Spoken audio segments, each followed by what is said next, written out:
Hey everyone, it's Metz, just Metz, unfortunately. Let's talk rental family. Uh, so I say just Metz, unfortunately, because, Newt and I have not been able to coordinate our schedules to watch this, together yet. I have seen it 5 times. I just got back from the 5th time, actually. But yeah, I just started a new job, and it's thus far has not been congruent with Newt's schedule. So I'm gonna record this for now, and hopefully I can still drag him to see it because, spoiler alert, this movie is fucking fantastic. I'd have not only watched it 5 times for Brendan Fraser. Like, it's a little bit that, just a little bit. But no, it's legitimately, this movie is so good. I'm sure you've heard that because whenever I've been going back to the same theater, and somehow I've gotten a new person every time. So I've been able to be like, yeah, I've seen this however many times, and they're like, yeah, well, I heard it was good. It's good. Believe the hype. So okay, I'll start with my first watch is going to be very much of interest to you guys. Also, heads up, we might experience a cat at some point, so maybe stick around for that. I don't know. No, I'm kidding. But non-zero possibility. She was here and then got like annoyed that I was moving everything around to set up for recording. You guys are currently on top of 2 pillows and propped against my purse, my cock, as it were, because I don't know where my tripod is. So yeah, buffering. Yeah, so my first watch. So okay, movie released on Thursday, strictly speaking, right? Technically, the release date was November 21st, which is a Friday, but I saw screenings as early as 2 p.m. on Thursday, and I could not go because I was stuck at work. Last week, it was like, we weren't even open yet. I was being trained, so I just couldn't. And I literally had to go in at 2, and by the time I got out, like, there weren't any showings, and I was devastated. And then I knew I closed Friday, but I wasn't able to see it before then. So Thursday, Friday, we're out. But also earlier that week, I forget exactly which day I saw this, but I found, every time I open Instagram at this point, it recommends me a post from the Rental Family Instagram page, which I was one of the first, like, 350, 400 followers or something like that, because of course I was. But so yeah, sometime sometime during last week, probably around like Tuesday or Wednesday, I had opened my my Instagram and seen that Brendan Fraser was going to be in New Jersey, which, for those of you who don't remember, that's where I live right now. He was in North Jersey, so I knew it was going to be like an hour and a half drive, but that's nothing, honestly. So I see that there's, I know there's one up in, like, Ridgefield? I don't know if I'm blanking on that. There's one, like, Ridgefield, one in, starts with a P, and it sounded, like, strange. It was, like, I don't remember. Anyway, he was in a few different locations in Jersey, but I specifically remember Ridgefield because that was the one I was debating on going between that and the 2 in New York. And he was gonna do like an intro at the beginning, I assume just being like, hey, I was in this, look at it, you know, or whatever the hell actors say when they do that stuff. And so I was literally like in the cart buying it, and then I thought, you know, the 2 in New York, well, okay, so there were 2 listed in New York. One had the Q&A at 4 o'clock, and one was, it said another special introduction at 7. When I got there, it did say, like, on their personal board that both had the Q&A, so whatever. But, it said the 7 o'clock was sold out, but that the 4 o'clock was still open. I was like, well, that's the only one with the Q&A. So I'm like, I literally backed out of my cart for Ridgefield, and I was like, okay, let's see, right? And, it was only another, like, 30, 45 minutes. So I'm like, I'm already driving almost 2 hours. I may as well just go the whole hog and drive 2.5 hours just to see Brendan Fraser. So I committed to that. I hadn't gotten my first paycheck yet, so I did ask my mom if I could borrow some money. And she sent me more than I asked for, which I appreciated. So I was able to go up, and I drove my ass up to New York. I woke up at like probably like 9 in the morning. I was so excited. Drove up to New York. The movie was incredible. I tried to film a little video shortly after. I might still send it to Newt to post, I'm not sure. I get really sappy and I'm so tired, and like it's just I don't remember any of the characters' names except for Brendan, and it's a lot. So maybe I'll include it, but we'll see, right? I told you guys she'd come back. Come here, sweetie. But yeah, so I drove up to New York and saw it, and it was amazing. Like, truly exactly what I wanted it to be. And then the Q&A after was great. Brendan comes out and he's all like adorable. He sweetheart. You know, he's doing like the double wave, which I was so like, sorry, I'm gonna gush about him. It's fine. But throughout the Q&A, I didn't get to ask him a question.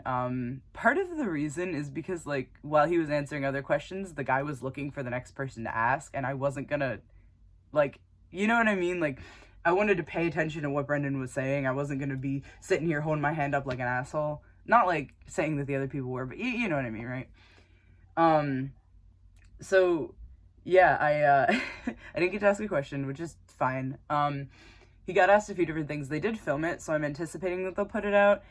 He was asked about the Mummy 4, and he is not allowed to say anything. He says he wants to say something, but that he can't. And he's super excited about it. And sorry, I'm making sure I don't get interrupted. Okay, we're good. So yeah, he's so excited about the Mummy 4, but he can't talk about it, and that's fine. It's fine. No, I it is fine. For the movie itself, like, talking about it, he was really going on about his co-stars, especially Shannon, who plays Mia, the little girl. Bye. Apparently this is her first time acting, and she's like a total natural, and just, you know, so sweet and all that. But yeah, he was so humble and, like, you know, very sweet and funny. It was really, both the movie and the Q&A were pretty much exactly what I was imagining, and it was perfect. I was dead tired after. I literally, one second. I'm just gonna assume I'm good to go. Okay, so, yeah, just, he was so sweet and wonderful and funny, and the movie was incredible. It is a very gentle movie. I think, off the bat, I'm gonna say, you know, for those who watched my Brendan Fraser tier list reviews, I'm gonna put this, first watch, I initially said I'd put this in easy rewatch, because to be fair, it is, in case me having watched it 5 times in a week wasn't enough, because it's Friday right now, to tell you that.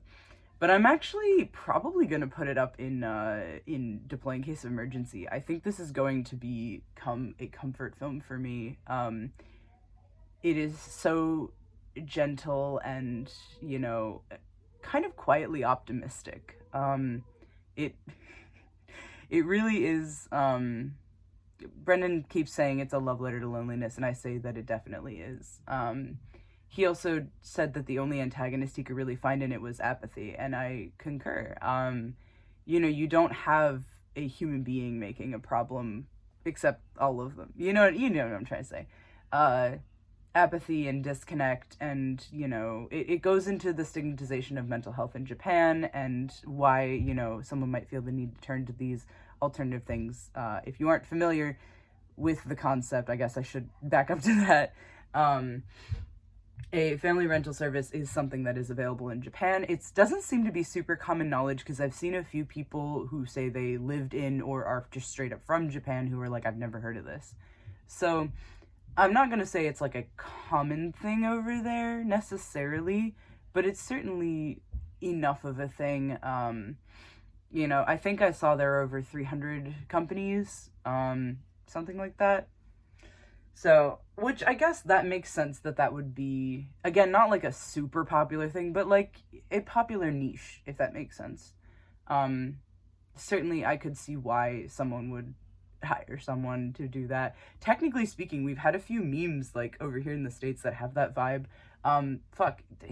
Brendan's opening like role for the company where he goes and like is an American at a guy's fake funeral. I'll get into that as I start describing the movie, but like you guys have seen that meme going around of that guy who's like, yo, like pay me and I'll show up to your like to someone's funeral or whatever. And because I remember it's like for 1,000 he'll like jump in the fucking bowl, like Hulk bowl, the hole with the casket.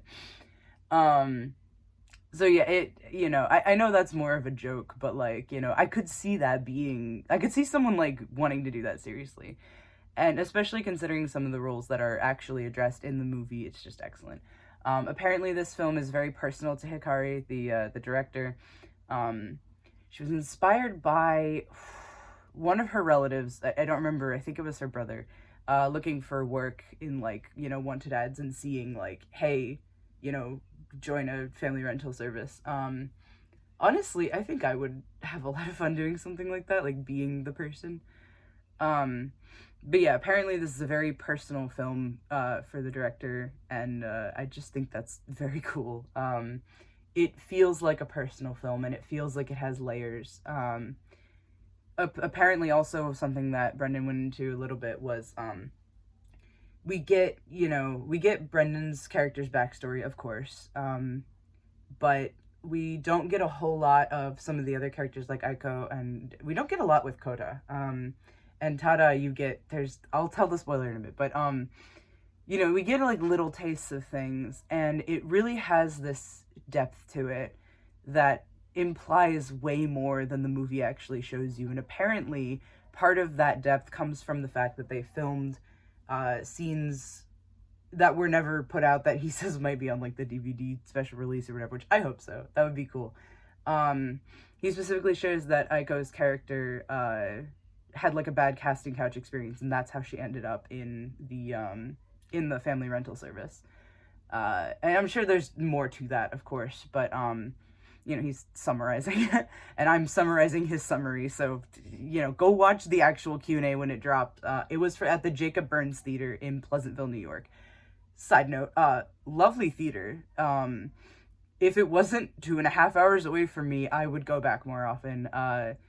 Really, it was just a cute little theater, and especially they have like a bar upstairs, and with like a little gallery. It was super cute with like movie quotes and whatnot. But the two gentlemen working there that night that I went, I came out of that movie kind of crashing. I've been waiting for this movie for a long time, and then the excitement of actually seeing Brendan in front of me in the flesh, and the lack of sleep, I crashed. And the gentlemen upstairs were very kind to me, and I wish I got their names. They were also kind of cute, but that's it's unrelated. But yeah, they they gave me some water and let me sit down for a bit, and before I headed home. It was just a nice place to process. But yeah, so I actually do really recommend the theater if you're nearby. But there was also this cute little bookstore right nearby as well, like literally like spitting distance from the theater, that I checked out briefly. But yeah, Pleasantville was a good time. It was a pleasant time. Ha, I'm not funny. No. But right, back to the Q&A and the movie, and it was wonderful. So yeah, I feel like that's like the highlights of what Brendan talked about in the Q&A. I'm really looking forward to seeing those other scenes if they ever get released. Rewatching it after hearing that, I really especially felt the depth of the film. Like obviously I felt it the first time, but I was in a mood, right? And again, very tired. And it was just, but every time I've watched it, there's just like things here and there where you're like, I want to know more about that, but also like I kind of don't need to. Like I would enjoy it, but the movie isn't lacking for not having it, if that makes sense. So I'm kind of really excited to see if these scenes get added to like a bonus edition of the DVD or something. That would be phenomenal.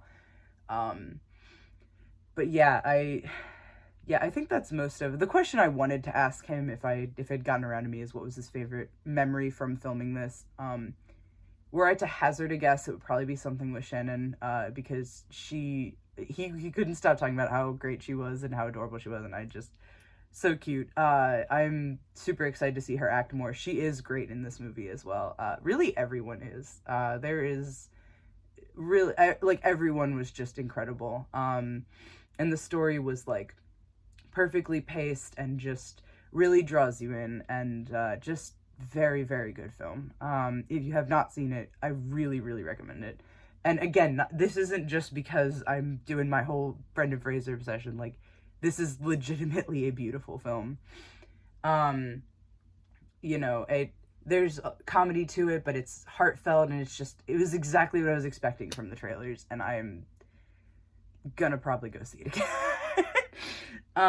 I'm thinking about seeing it before work tomorrow, maybe, and then I already agreed to see it with somebody on Sunday, so we might get up to 7. It's fine. But okay, so the movie plot itself. You know, I'm making decent time here. I'm hitting about 16 minutes, and I can talk about it. Okay, so, you know, we open with sort of a mini introduction to Philip, who is Brendan's character. He, 7 years ago, well, we get into that a bit later, but 7 years ago, he did a toothpaste commercial for Japan that I guess was really big. And so he moved there with the intention of continuing his acting career in Japan. We open with him being late, like a little bit late to an audition, which appears to be for some sort of detective series. And, you know, when he leaves, he doesn't seem super confident about it. And, you know, it's implied with, like, the layers of it that, and then more explicitly stated later that he's not had the most success acting in Japan. Sorry, my brain's running through the scenes because I'm picturing him at the bar then, you know, having the drink.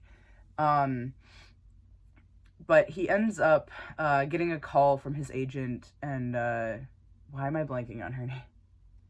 It starts with an SH, and I think my brain's autofilling Shannon from Mia's actor, but it's not. It's like Sonia. It's Sonia. Anyway, Sonia calls and is like, do you have a clean back suit? I got you a gig. She says it's at 10 a.m. In Saitama, I think she says it's not super close. And he's like, yeah, I can make it. And we look at the clock and it's 9:45. Like, he's not gonna make it. But so he rolls up, and his role is sad American. He comes in, and just there appears to be a funeral going on, and he really disrupts it, because especially, God, the comedy of how gigantic he is. Again, this man is like 6'3", 6'4" is some sources, right? Tall dude, okay? And he has to, he's trying to quietly slide in between all these seated people, and it's just, God, it's so funny just watching it, but also, you're dying a little inside, because you're you think it's a funeral, right? And then partway through the funeral, the guy in the coffin casket thing, he sits up, and Brendan, audibly has a Philip audibly has a reaction. Oh, 1 second. Okay, we're good now. Okay, so yeah, he's in the middle of this funeral, for Mr. Daito. Mr. Daito sits up and is looking back at the lady giving the speech, who is Aiko, we learn later. And yeah, Philip is like, the fuck? It's, you know, so obviously since he was late, he missed the premise of it, but Mr. Daito talks, you know, we see after the funeral, he's saying, he finally feels like he deserves to exist. And I feel like this is kind of the perfect introduction to the concept of the family rental service, because, you know, it sounds silly to be like, this guy hired a whole bunch of people to pretend to mourn him, but I feel like that isn't the worst idea. Obviously, again, it's good that in the States we have less stigmatized therapy pursuit. I'm not wording that well. But, you know, I've heard people express that feeling where they're, you know, where they're sort of passively suicidal and kind of, or wish that they could die without dying, you know, especially to see, who cares, who shows up, you know, that sort of thing, just to feel like they are wanted in this life. And I immediately got what they were going for with Mr. Daito, and that, you know, he has a new lease on life now, it seems. And one thing I really liked is, after Brendan I need to start calling him by his character name. After Philip overhears this, he goes back into the room and lays down in the box, which, again, the hilarity of Brendan being so long. In this case, I actually mean Brendan. His legs, like, have to stay curved, or, like, you know, his knees are up. And we have a moment where we're, like, sitting with him laying in the casket, like, with his eyes closed. And I was immediately struck by, you know, again, like, the subtlety of it. So obviously, but not stated, that is meant to be kind of indicative of his mental state. Like, he hears this guy being like, hey, I, like, have a new lease on life, right? Like, he's like, I deserve to live and be alive. And now he's putting himself in that same spot where I'm like, you know, it underscores that, like, just the whole him feeling like, you know, he's alone, which is established even more later. Like, he's alone in this country where he came to do, like, work, and he's not getting work, and it's just, I'm like, I get it. Like, he also wants to feel that, right? Interrupted by a bit of a comedic moment, Tada comes in and is like, you know, we cremate bodies in Japan. So Philip, I gotta stop doing that. Philip is like, I guess no zombies, huh, right? So, you know, Philip gets up, follows Tada out, and, is basically like, what was that all fake? Like, why did we just do that, basically? And he's like, well, it's not fake to Mr. Daito, you know, it's a specialized performance is what it's called. And also in the Q&A, Brendan sort of goes into that a little, where he talks about how, like, you know, there is, of course, an aspect of that, like, it is still fake, and you dress it up with the phrase specialized performance, and, you know, but, and I don't think he was necessarily judging people for that. I think just, you know, again, with the overtones of, like, you know, it would be better if you could just pursue mental health services. But, you know, so, Tada gives him a business card and is like, you know, hey, like, swing by, I think I could get you something better than Sad American, right? And also it is explicitly stated that they pay well, because Sonia said that when she sent him to the funeral. So, Philip rolls up to, hi, sweetie. Philip rolls up to, the family rental place, and, you know, Tada is on the phone, giving prices for renting the people. And Philip does not understand what is going on at all. Like, he kind of does. He's like, all right, you're selling people. Like, he makes a joke, he's like, you're selling people. But, you know, Tada's like, no, not really, we sell emotion. You know, we represent a role in somebody's life or a feeling in somebody's life that they are missing. You know, people will hire, like, relatives, boyfriends, girlfriends, that sort of thing. Like, we had just seen with the funeral, like, you know, he sort of gives, like, a little rundown of the idea of, like, the idea is not necessarily to replace someone in that person's life, but to help them connect with a feeling, that they're missing, right? And, he's like, look, I'm giving you the chance to play roles with real meaning. Because he's like, I've seen your resume, I know you can perform, you know, you can act, right? So, let's do something that actually, like, has a positive effect on the world, right? And Philip's like, I'm good. He's like, sorry, this isn't for me. And Tada is slightly manipulative about this. He brings up the toothpaste commercial, which is cute. Kota recognizes him. Is that? I think it is. Yeah. Yeah. Never mind. I was gonna go off of my face blindness, I think. But, no, because, you know, a key part of this is that the main characters change disguises a lot. And as a result, I kept thinking it was new people. It's like, that's a different person. It's Sinners all over again, man. Like, the second you put a different hat on someone or a different hairstyle, I'm like, that's a whole new human being. It's fine. But yeah, so, you know, he's like, what was that, like 7 years ago? Well, I'm sure you've got plenty of other acting gigs to get back to. And obviously, Philip does not have other acting gigs to get back to. So he's like, all right, I'll give it a shot, right? Which also we see Oh, I guess I'll get to that. That's in a second. So, his first assignment that we see, at least, is, he is to wed this much younger woman. And, like, it's a fake wedding or a specialized performance wedding put on for her parents. They don't explicitly say at first why, but, they're like, yes, you can, like, you're gonna, like, Philip's gonna pretend to marry you, and then you guys are gonna move to Canada, right? And Philip's kind of not totally on board with the situation. He's like, what do your parents think of this? Like, why are we going to Canada? Like, clearly getting adjusted. But you don't know exactly why she has she wants to have this wedding, right? And we get to the wedding, and Philip is trying to chicken out. Yoshie is his bride's name. And, she's, like, ready and everything, and they cannot find Philip anywhere. And, eventually Aiko has to, like, she finds him in the dressing room and is like, get out there, because if you don't do this, you are going to ruin her life. Like, she came to us as a last resort. Like, you need to do this, if you don't, because he's like, it's a lie, I can't do this, and she's like, it isn't a lie, it's an opportunity to give the parents the happy memory they want and the daughter the freedom, right? So then I'm starting to get an inkling of why this wedding needs to happen. But eventually he does go out and he does the ceremony, gets married, strictly speaking.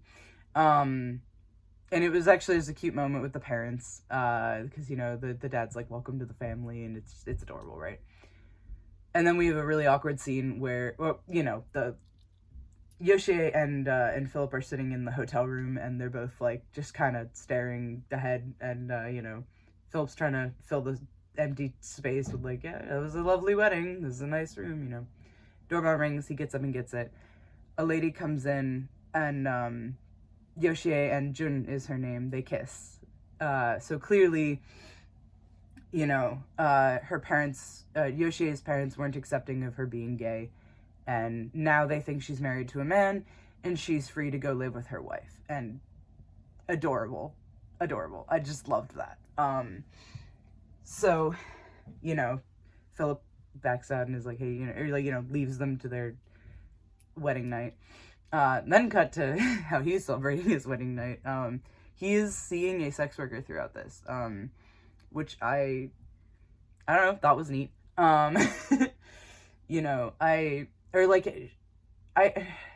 Okay, I guess I didn't pay the closest attention the first time I watched it, because the first time I thought that this was a girlfriend or a wife or something, and then it gets to a point where, like, a timer goes off, and she's like, I'll give you 10 more minutes because, it's your wedding night. I was like, oh, I'm an idiot. Because she says, like, we're alike, like, I help people physically, you help people emotionally. I was like, oh, she's a nurse or something, because, what? Why did I think that? Anyway, and then later watches, I was like, wait, it says, like, spa and resort right before her scene, so I'm like, what? I just was not aware, I guess. It's fine, dude. I've noticed a couple things on rewatch that I was like, okay, I'm glad. Obviously, I've gotten a better handle on the characters' names, for one thing. But anyway, so yeah, then, hang on, we're trying to get the timeline of events. We get introduced to a few more of his clients, right? Oh, you know what? Hang on, not yet. First, obviously, he apologizes for almost backing out, apologizes to his coworkers, and they're like, well, it's okay because the client's happy, but you absolutely cannot do that again. Which, fair, right? But he's like, no, I'm committed, like, we're good. And then Tada's like, okay, your next role is you have to be a father. Aiko is not thrilled about this. She's like, he's not ready. But ultimately, right. And this is when we're introduced to Mia as a concept. And Mia is trying to get into a private school, but she was previously rejected, and her mother suspects that one of the reasons is that there isn't a father in the picture. So she's hired Philip to pretend to be the father, but notably, because he was like, oh, I'll just show up to the test itself, and it's like, well, actually, you know, Mia's been down lately. The mother thinks that it would be actually very helpful if if Mia believes that you're her real father. Which, hey, that's crazy. Right, like, he literally almost just backed out because this wedding was a lie, and now you're like, yeah, now you have to pretend to be this little girl's dad, but, like, enough that she believes it. Wild. Anyway, because it's, like, 3 weeks till the exam or whatever, so, you know, he has time to, like, get to know her, she has time to actually believe that, he's her father, and then, you know, they can prepare for the exam together. Along with Hitomi, which is Mia's mom. Mia's mom's name. So, you know, Philip is hesitant. He alludes to the fact that his father was not really around, so he doesn't really have anything to pull off of. And, Tada's basically like, well, here's your chance. So then we get introduced to a few of, you know, we get introduced to, I don't know why I'm blanking all of a sudden, some of his clients, right? There's a hikikomori, which if you're not familiar, at least I suspect he's supposed to be a hikikomori. I'm obviously not Japanese in any way, shape, or form. I don't remember where I first learned about hikikomori, but they're like extreme recluses. Like, kind of agoraphobic, but like, you know, it's also very much a social thing. Like, they stay inside and like do not leave for whatever reason. I believe that's what this guy is supposed to be. He's definitely a shut-in. Initially, Philip accepts because it's like, oh yeah, I'll play some video games with him, right? Also, alright, so we've met Mia, who, when Philip goes to meet her, she immediately hates him. She's like, you can't bribe me, because Hitomi gave him, like, a present to give her, and it's like, you can't bribe me, why'd you go? Very valid questions that I think she's supposed to be 9. Or that's the character's actual, or that's Shan's actual age. It could be both. I don't remember. Anyway, you know, a 9-year-old girl who grew up without her father is going to be asking, like, where have you been? Why haven't you come back? Like, do you think you can just buy my love, right, by getting me this backpack that I wanted? And, you know, Philip is like, all right, look, I'm sorry. Like, I was stupid. You have no reason to forgive me. Like, I completely understand. But let me be of some use to you. I'll help you get through the exam. So we've met Mia, the hikikomori I mentioned. And then we also meet Kikuo Hasagawa, I think is his last name, who is a elderly gentleman. I think he's about 80. Yes, he's 80. And he feels like he's being forgotten. He was a movie star for most of his life, or like an actor for most of his life. So his daughter hires Philip to pretend to be John Conway. There are a lot of names that Brendan's character goes by in this, so bear with me. But essentially, like, hey, pretend to be a journalist, interview my dad, like, make him feel like he isn't forgotten. So that's, like, the plot primarily follows Mia and Kikuo, but I mentioned the hikikomori because there's, like, a cute little, you know, there's, like, a little through line with that. We get a montage of Philip just crushing it. Like, he gets the hikikomori, like, to open his door a little more every time. They clean up his room. Philip even cleans up his own room because he's in this, like, shitty little apartment. You know, he's starting to, like, feel like he's got a purpose and, like, doing something, and it's great. And, you know, his clients are happy. Kikuo is clearly, like, happy to talk about this stuff. Mia's warming up to him, that sort of thing, right? And, I might talk about the 2 main plot lines separately, just so there's, like, but keep it, you know, they're interwoven. So, with Mia, she's, like I said, she rejects him very aggressively at first. She is not interested in anything that this has, you know. But as he spends time with her, you know, and specifically, I think the pivotal moment is when he's present for, I guess there's like a parents' day or something at her school, and Hitomi is like, you know, thanks for doing this for me. I assume she's got work or something. She says, I'll be done by 1, whatever. So Philip goes, and first Mia's not feeling it, and then, you know, they're supposed to do crafts together, and I guess one of the boy, Shio, one of the other boys, his parent didn't show, so she brings him over and is like, can you be his dad too? Philip's all in. This is great, right? Adorable scene. So she starts warming up to him with that. They go to like this gallery of sorts together. It looks like an aquarium, but it's like a drawn one. And I think I've seen something similar where, like, you know, people can, like, submit drawings and they go out into the... I've seen it used nefariously, but I think that's, like, the vibe. But it was very pretty. And he's starting to get attached to Mia, right? And he gets a call back from Sonia. And she's like, you got the part. That detective series you auditioned for at the beginning of the movie, she says, you know, about a month ago. But I'm referencing, you know, it's the one at the beginning of the movie. You got it. They're filming in Korea, like, ASAP. They want you there. And he actually is like, I'm gonna call you back. Because he still has, and not explicitly stated, but probably at least a couple more weeks with Mia. And, you know, obviously he's working with Kiko as well and some of his other clients. So, you know, he's like, I'll call you back, right? And he ends up going to it's so I went the first couple times I saw it with cat whiskers on, like just drawn on my face, right?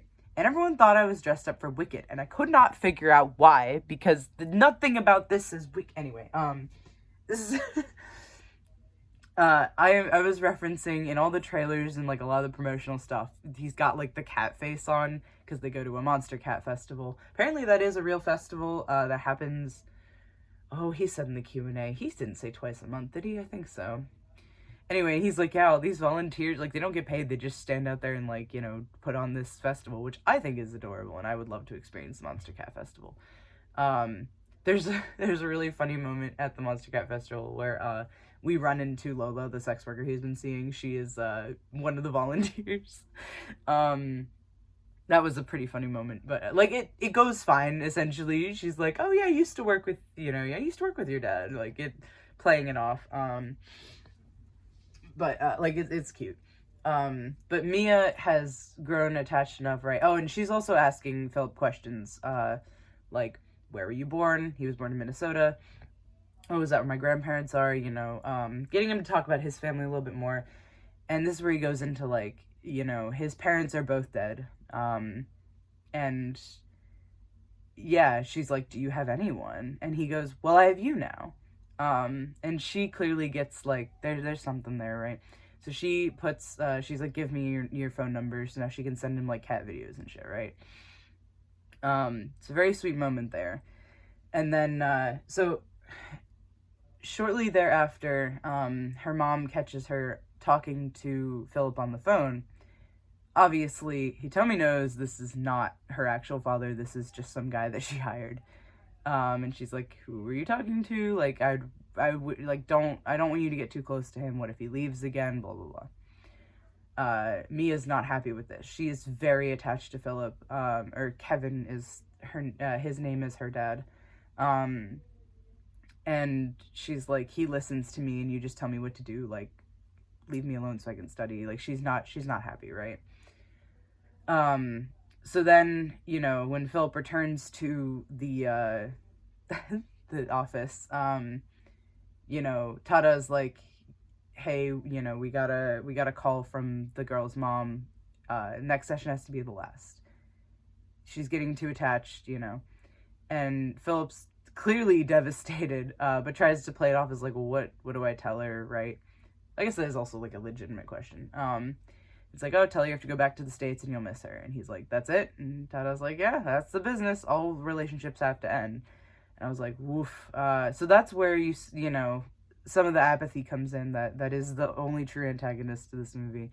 You know, like, yeah, I see how Tada has that mindset, right? Of like, we're being hired to be in these people's lives. We're not really their friends. Like, but also at the same time, you have the other end of it, which is like, but these are real people and they have, these feelings are real, you know, and that's actually touched on as well. The scene was posted on Instagram and I was just immediately in love with it. And this is a little bit earlier, shortly after the wedding bit, Philip goes and sees Aiko, like, sitting in a restaurant or whatever, so he goes in, and, you know, they have, like, a really good conversation about the premise of rental family, or the family rental service. Like, he's like, why do you do it, you know? And she's like, the way these people look at you, like, they've been waiting for you their entire lives. She's like, sometimes we just need someone to look us in the eye and remind us we exist, you know? Hang on, why did I loop back to that? Oh my god. This is why solo reviews are well, I guess I've not done one yet. But yeah, oh yeah, she says these people stay with you is the line in between those two that I have memorized. You know, she's like, despite everything Tada says, these people stay with you, you know? Which makes sense. These are real human beings that you're connecting with, and it's specifically at, like, a vulnerable point in their lives. Or they wouldn't be hiring, you know, like, someone to be, doing this for them. So, you know, you have that, I don't want to say dichotomy, because I don't think it's a dichotomy, but, you know, those two aspects of the job, the fact that it's a job and the fact that these are real people that you really connect with, kind of in conflict a little. And I do concur that that's, like, I think that is the main conflict, strictly speaking. Like, yeah, you have the individual, like, ups and downs of each storyline. But I think that that's the main conflict of the movie is the apathy and loneliness versus, you know, genuine care and all that. So Philip is obviously devastated, like I said. They do the exam, and it's so, oh my god, obviously, I know that in real life Brendan Fraser is a father. He's got 3 sons, right? And just, I love seeing him in parental roles, because he just, you know, he can obviously earnestly play, like, a proud, loving dad. So he successfully does that, and, you know, so they get through the exam, and he has to now tell Mia that he's leaving. She's obviously not happy about it, but, you know, no big deal, right? I mean, big deal, but successfully cut off, right? I'm gonna loop back to Kiko, and then, because I took that was Mia's storyline throughout most of the movie, and then the conclusion, I'm gonna do that all at once, if that makes sense. So, concurrently to this, we also see him visiting Kikuo. And Kikuo is, I assume, like, starting to show signs of dementia or something, because he references his memory fading a lot. He seems to be confused a couple of times. But Philip goes from, like, just interviewing him to, like, you know, accompanying him places. They go and get food together, you know, and they have a really interesting conversation about, you know, Kiko's daughter, Masami. Because, you know, at one point, Philip hears them arguing, and he's like, is everything all right? And he's like, do you know what she used to call me when I was little, or when she was little? The man on the screen. He says that part in English. I really like the delivery of his lines. You know, and Philip's like, well, do you regret it? He's like, I didn't at the time, but, you know, do you have kids? And Philip says that he has a daughter, obviously referencing Mia, which, emotions, right? And he's like, are you guys close? You know, no, but I would like to be. And then Kikuo replies, like, do it while she's young, basically, like, be there for her while you can. And then he has sort of a moment of, like I say, I think it's early dementia or something. Early stages of dementia, not like it's early for, you know what I'm trying to say. Because he sort of wanders out and starts, like, just walking down the street. So Philip takes him home, and Masami says, hey, I appreciate what you're doing for my father. If he asks you for a favor, don't do anything more for him. Like, to keep him at home, basically. Because if something happens, he's the one who's going to get hurt. Which, fair, right? He is an 80-year-old man who wants to traipse across Japan. Like, I get it. And so that's, like I said, there's the ups and downs of that storyline in particular. Because Kiko does not want to sit still. He takes Philip to a a temple of some kind. And they have a little talk about, like, spirituality and religion and whatnot, and that comes up a couple times, because it is heavily implied that, that Philip is either atheist or, like, just, this part's not implied, it's stated he was taken to church as a kid, but, when he was 15 or 16, that's when he stopped praying, you know, and it's kind of, you know, it's not explicitly stated that he doesn't believe in God anymore, but, like, that's kind of the vibe. And Kikuo's like, it's a little, like, early to give up on it, right? And he very much is, like, trying to emphasize, like, the idea of spirituality versus religion, where, you know, he talks about, like, you know, it could be, it's, because he says, I guess, the Japanese equivalent to, when in Rome, do as the Romans do. And he says, but I also think it means, like, becoming more than yourself.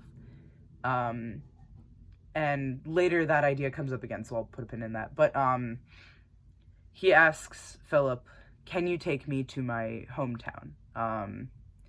It starts with an A, and I'm blanking on it. Amatsuku? Something like that.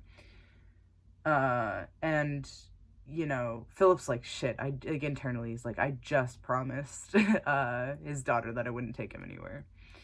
I assume that the temple was a pre-approved, you know. And, so, you know, he's like, well, why do you need to go back? And, it's like, well, I left something there. It's like, well, can't Masami get it for you? It's like, sometimes all a man has are his secrets.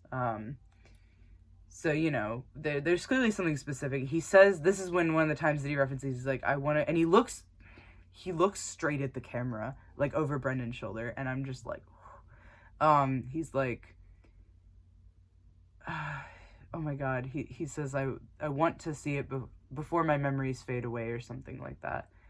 Yeah, he's like, he says before my memories fade away. I know, I remember that in particular. Again, some of this I'm remembering the subtitles, because that was said in Japanese.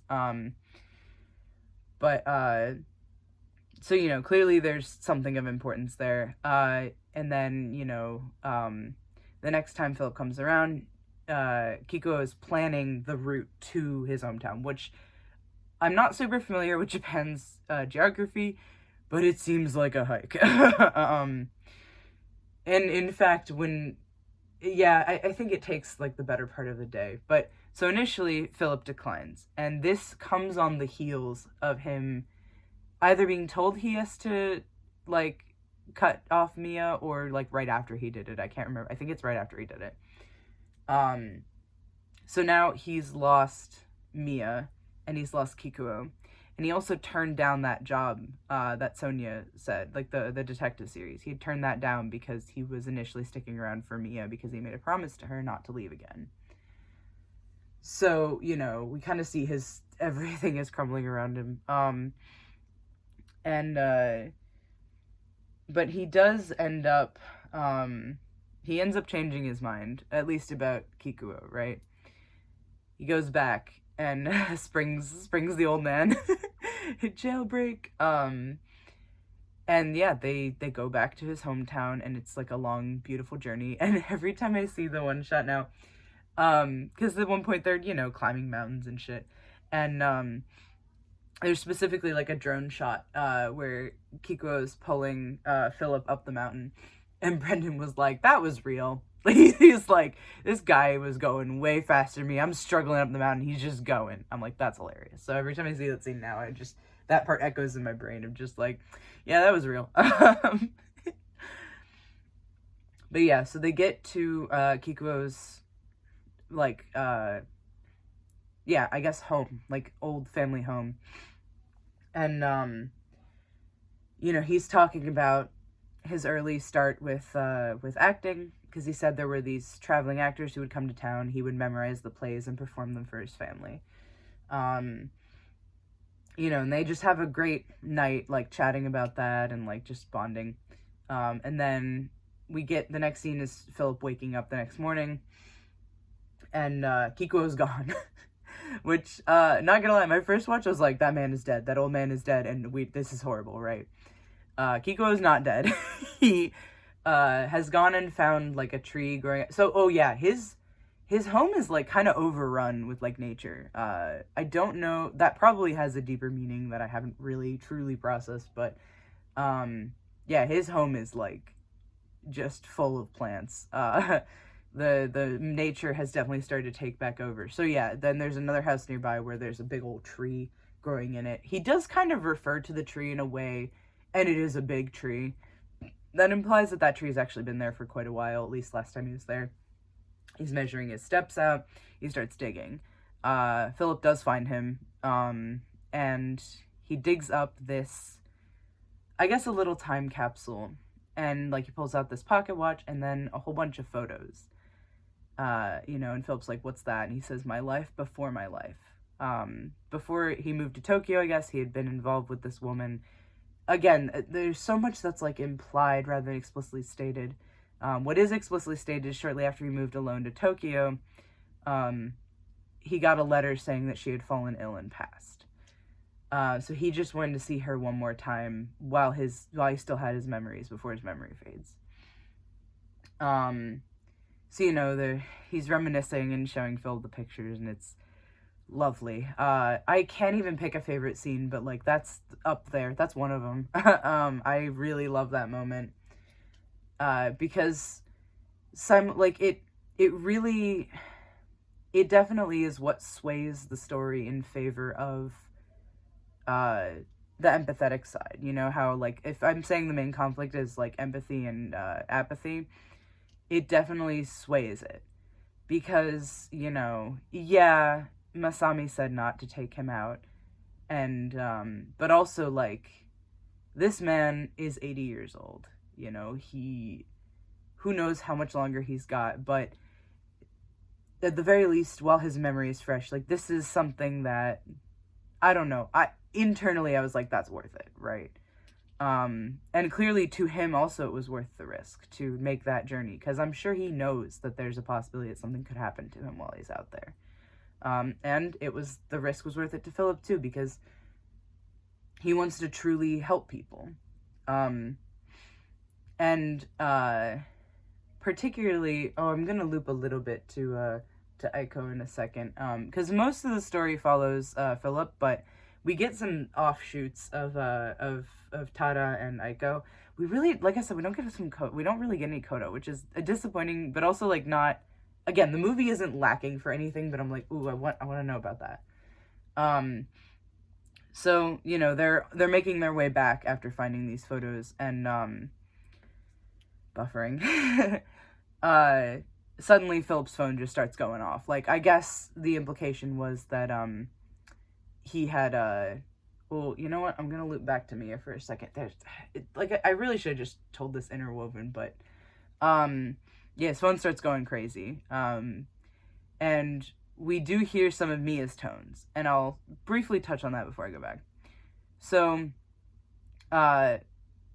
after Philip has said, like, hey, I have to go back to the States or whatever, she's hanging out with Shio, the boy from earlier, and he notices, because there's a program on TV, he's like, hey, isn't that your dad?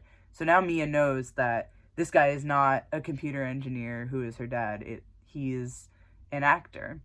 So now she's, wants to ask her mom questions about it.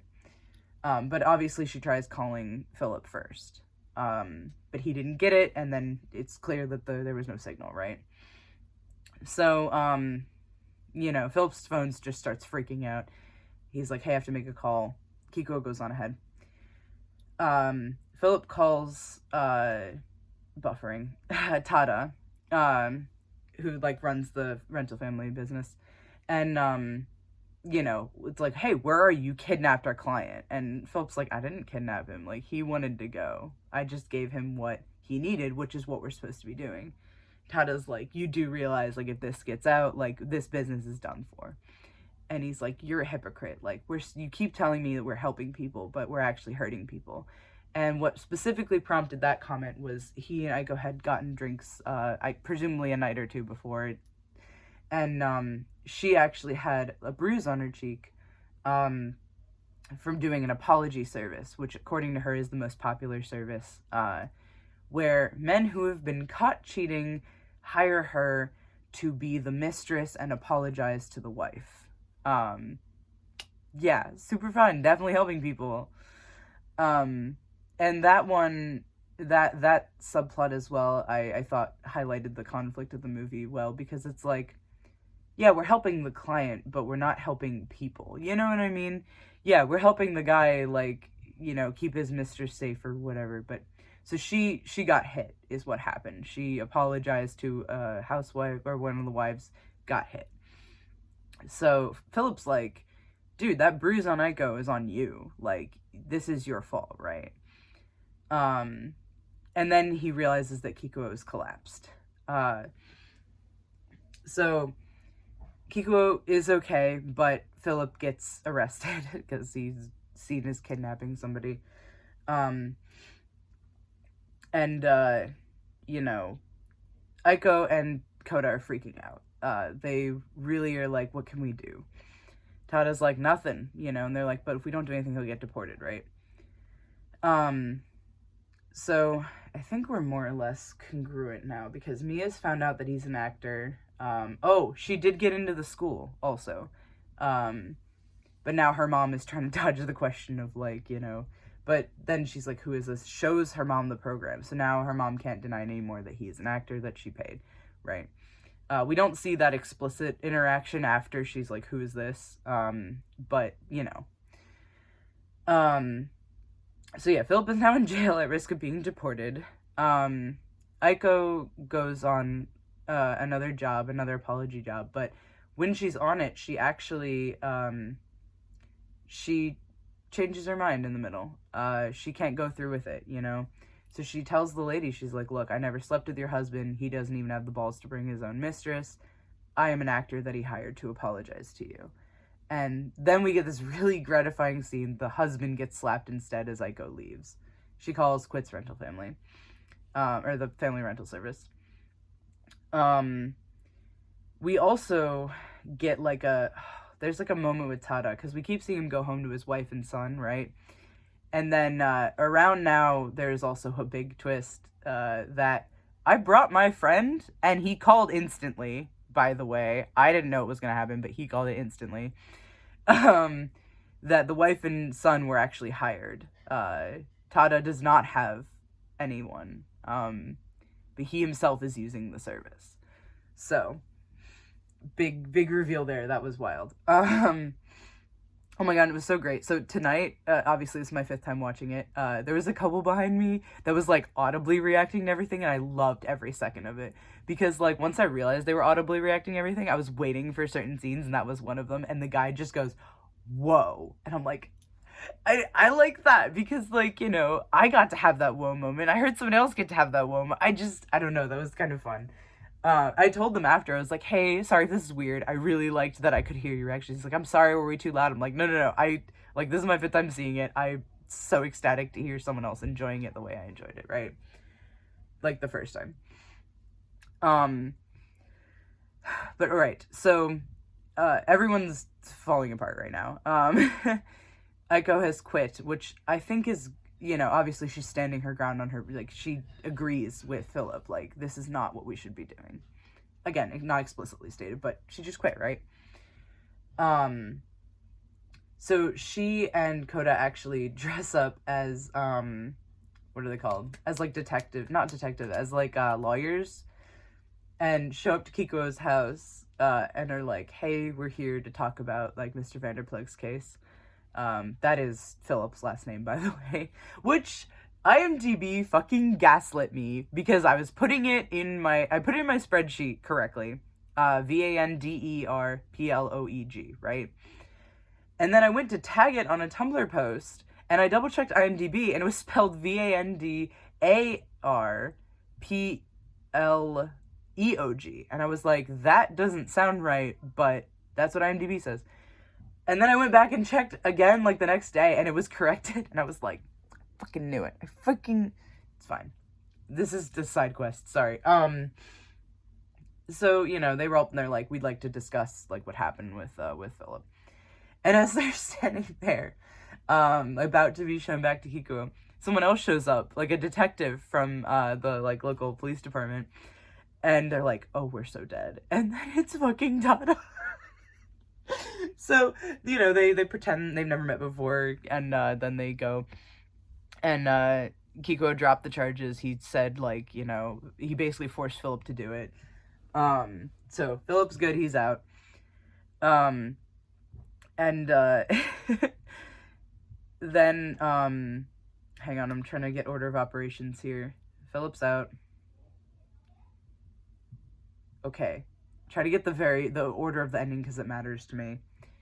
So we learn that we get some insight on Philip, because, you know, she's like, Aiko's like, why did you risk that? Like, why did you do that? And he's like, I had to. Like, my father actually died a couple years ago. The father he'd been referencing as not being around.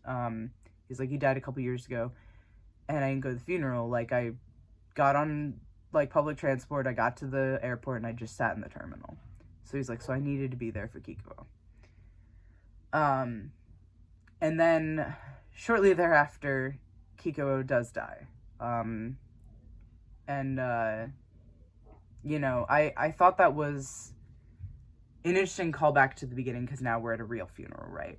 This opened with Brendan being hired as a sad American at a funeral, and now he's at a client's funeral, but for real, because, you know, he cares about the guy.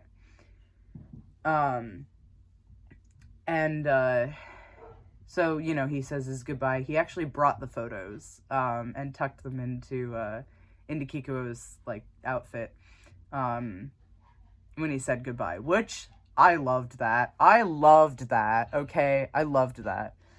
Tada shows up, and Aiko and Koda are also there, and, you know, Philip's like, sorry, I called you a hypocrite, you know, and he's like, no, I needed to hear it.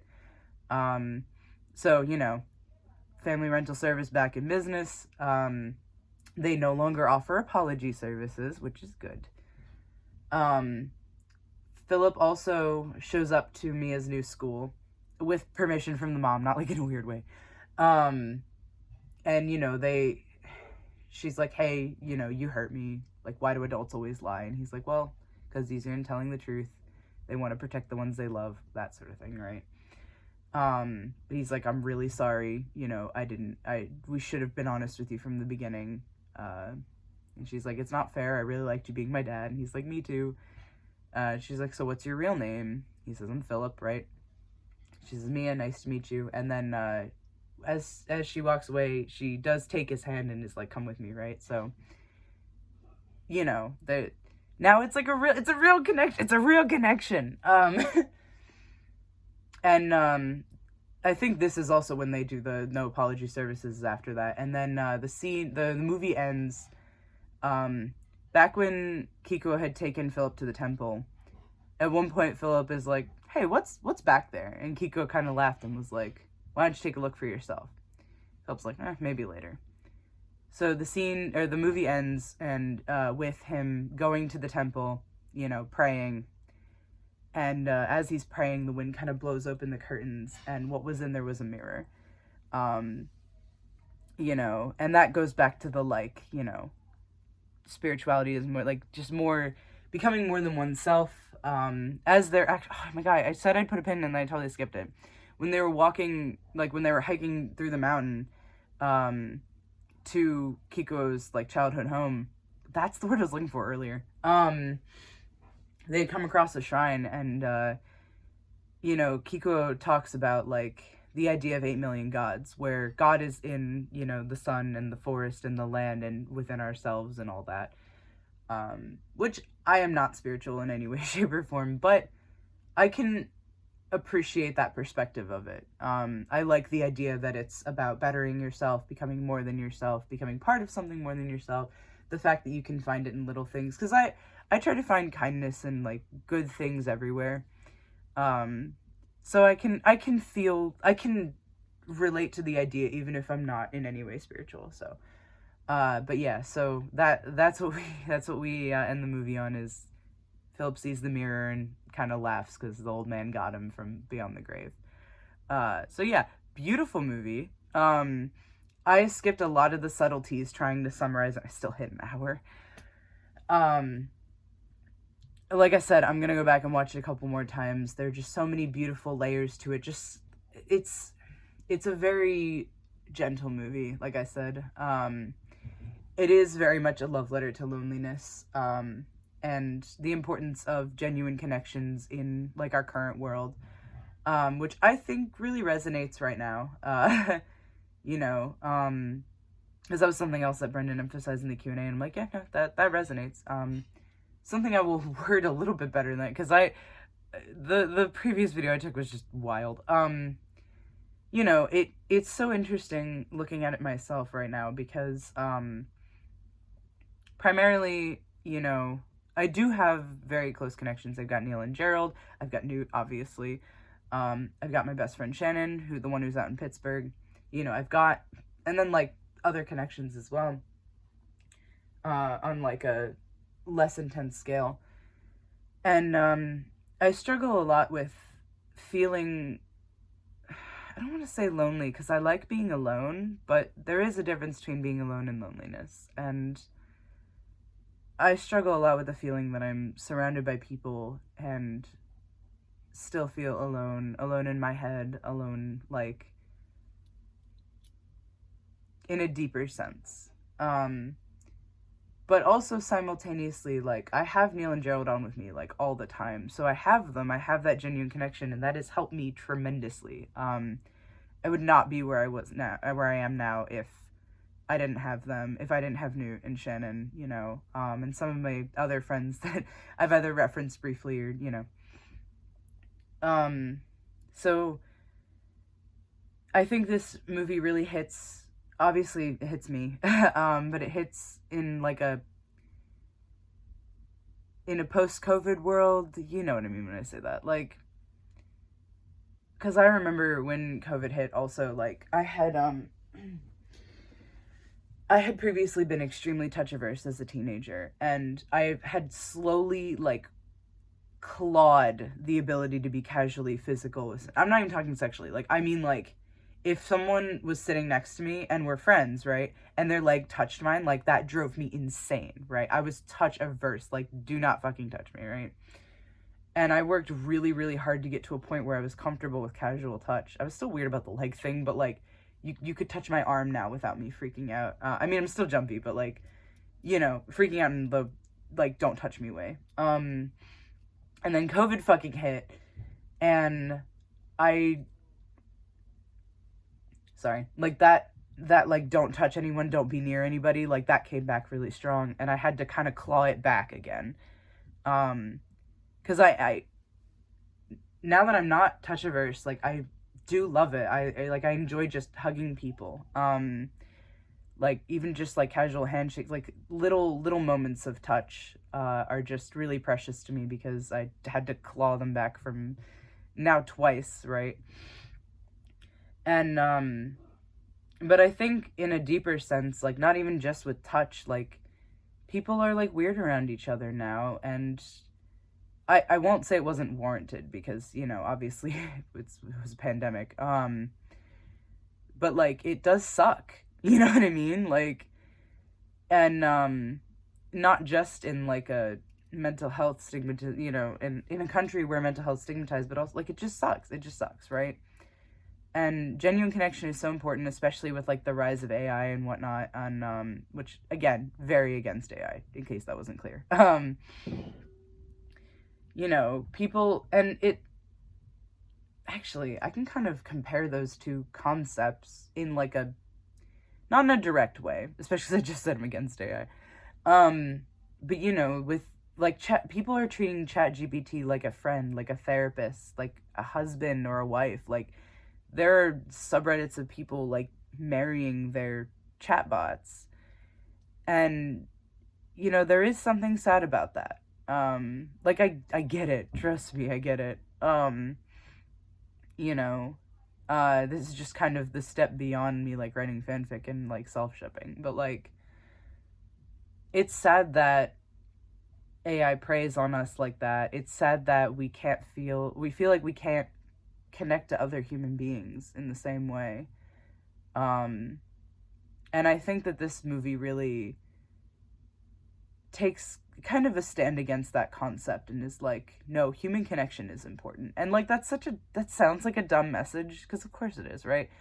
But I feel like we're becoming increasingly isolated, and this movie just reminds us that it's worth not being isolated. And especially, oh my god, I ended up crying on my way home from seeing it the first time because, you know, so, like I mentioned, after my first time watching it, I went up and just sat in the bar, and those gentlemen at the bar were just so kind to me, and let me take as much time as I needed, because I was honestly just gone, gave me water and all that. And I felt so bad. I wanted to like give them some cash or something just for me taking up their time, but they were like, "It's fine." Like, I didn't have anything on me. I'm like, ugh. And then actually, I went and got gas right before, because I had to get home. You know, I stopped at a gas station. I had parked conveniently, literally next to it. And initially, I pulled up and the pump wasn't working, so I went to check the other pump, and this guy just like comes up and is like, you know, he offered to pump my gas for me, which I was up in New York, so that wasn't mandatory. But yeah, you know, he like had me back up, and he was like, no, I got, like, it's cold, go sit in your car, like, I got this. So, just like that rapid fire of everyone being really kind to me right after I watched a movie about how we all need to be more kind to each other, it just kind of hit me, and it's kind of hitting me now. And you know, I try to just be kind to everyone anyway, which makes me sound like such a, this is what I'm talking about. Like, I genuinely enjoy being kind to people, and I feel like when I say that, I sound performative, but we need to celebrate that earnestness. I don't know. Not me specifically, but we need to, like, I want to see that be a thing. Like, it's not cringe to be genuine. You know what I mean? I don't know. Fuck. Yeah, I don't know, this movie, I guess. It's really very good. And even though I just explained everything, I do highly, highly, highly recommend you see it.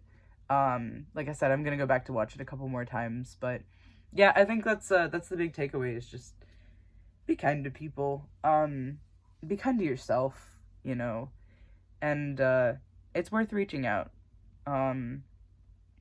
Particularly if you're going through something, it's worth reaching out. So, I don't know. Love you guys.